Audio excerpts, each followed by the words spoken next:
Thank you for the opportunity to testify. My name is Will Merrifield, and I'm a staff attorney with the Affordable Housing Initiative at the Washington Legal Clinic for the Homeless. Councilman, you asked earlier for the cause of the spike in family homelessness. From my perspective, the overriding factor in that spike is because we are in the midst of an affordable housing crisis. Currently, in the district, a person making minimum wage must work approximately 132 hours per week, 52 weeks a year, or earn $27 an hour at 40 hours per week to afford a two-bedroom apartment at fair market rent, which is $1,412 per month. The reality of this housing market is that if you are a senior citizen on a fixed income, a person with a disability, or a minimum wage worker, you cannot live in D.C. without some sort of housing subsidy. In other words, there needs to be a way to fill the gap for these individuals between what is reasonable to spend on housing and the market rate. The most effective way to fill this gap is through long-term subsidies. Unfortunately, the district's subsidized housing waitlist is currently closed and numbers approximately 70,000 people. The consequence of the lack of long-term subsidized housing is the explosion in family homelessness that we are dealing with today. I want to highlight that although the Department of Human Services can play a role in alleviating the family homelessness crisis, they are not the cause of the crisis. Furthermore, they are not equipped to solve the crisis. We are in this situation due to years of failed housing policy on both a national and local level. For too long, the district has neither made the production of new affordable housing nor the preservation of existing affordable housing a priority. On a funding level, the district has routinely pitted programs such as the Rapid Rehousing, Local Rent Supplement, and Housing Production Trust Fund against each other.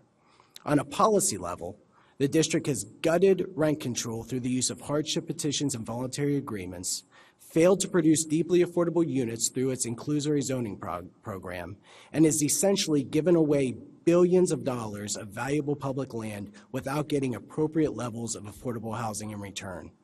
Meanwhile, in the midst of all this, DC's flagship affordable housing program, the New Communities Initiative, will not add one new unit of hard stock affordable housing. Instead, it only seeks to replace demolished public housing units. Even more disturbing with respect to New Communities is that the program has not come remotely close to its stated goal of one-for-one replacement of those already demolished or soon-to-be demolished public housing units. All these factors together lead to the loss of thousands of affordable housing units per year with no real plan to replace, let alone add any affordable stock. The solution to this crisis is not for district leaders to enact regressive policies to deal with homelessness. Any such plan would only serve to cynically scapegoat the victims of the city's own failed policies. Instead, DC should make affordable housing the #1 priority in all future development in the city, invest in programs that purposely and efficiently produce deeply affordable hard stock units, and strengthen current programs meant to preserve current affordable units. If we fail to do these things and continue on the same path, we will absolutely be at this exact hearing next year, debating the family homelessness crisis once again. The difference is that it will look worse. Thanks, and I welcome any questions. Thank you very much. This is passionate testimony, and I take it to heart, definitely. But I wonder why you would think that, you know, we have the Interagency Council on Homelessness. I think your organization is a member of that council. We had the winter plan hearing before this council. As I understand it, and can't document this, but the administration was the people who pressed for to anticipate a 10% increase in homelessness. But in every other consideration of this issue, there was no feeling that there would be a big jump this year. Your organization participated, I think, in all of that deliberation. I may be wrong, but I think so.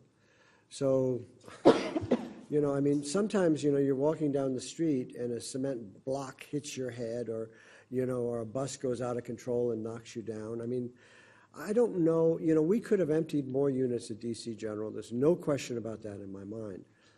But to anticipate this explosion of, and what you attribute it to is a national housing crisis, and you may be right.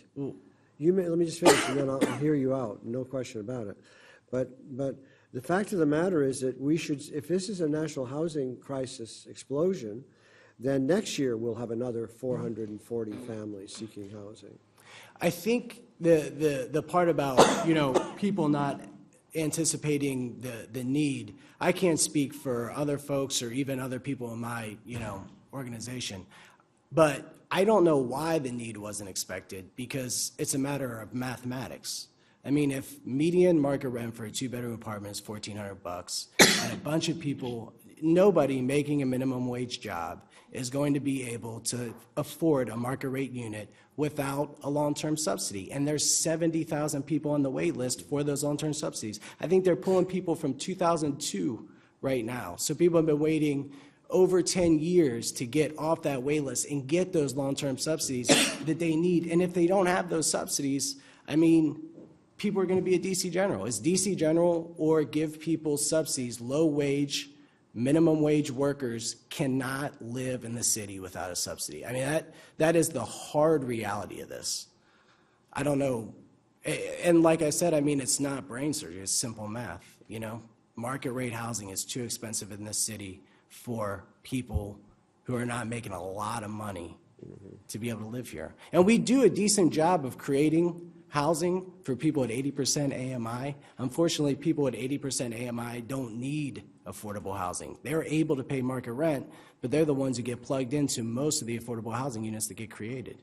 So, like I said, you know, the need should have been anticipated, and it's our fault as an advocacy community. It's our fault as government agencies that it wasn't predicted. Well, I take no exception to anything you've said. I really don't.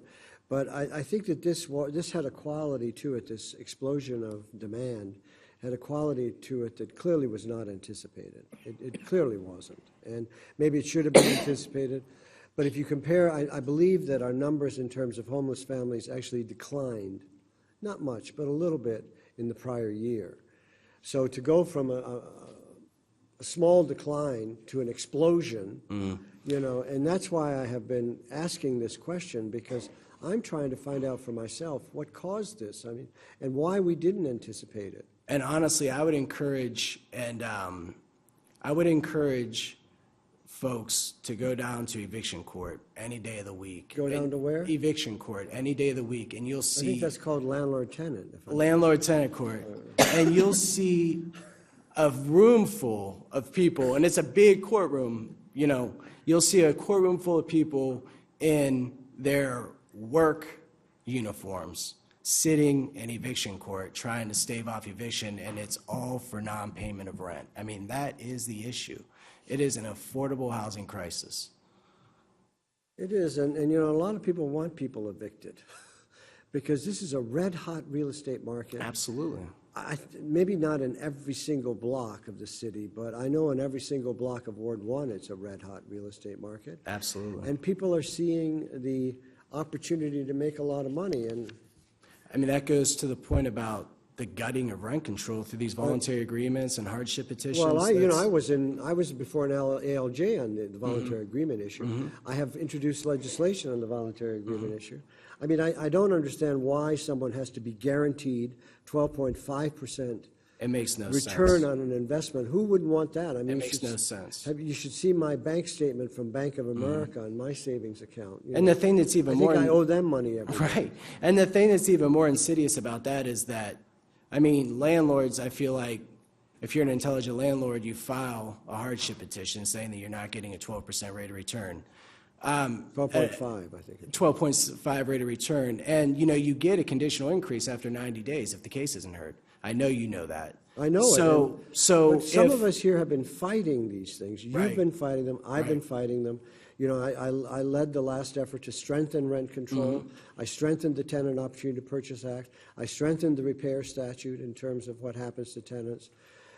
And still, but you know, this situation with landlord-tenant is that you block up one loophole, and these very clever attorneys find another one the next day. And what they've found is the voluntary agreements, the hardship petitions, and the increase in apartments where there's frequent turnover has been devastating, and that's like the student housing, which has been devastating. But I have the, I don't want to get off too much onto rent control, but I have the Office of the Tenant Advocate doing a study, a quick turnaround study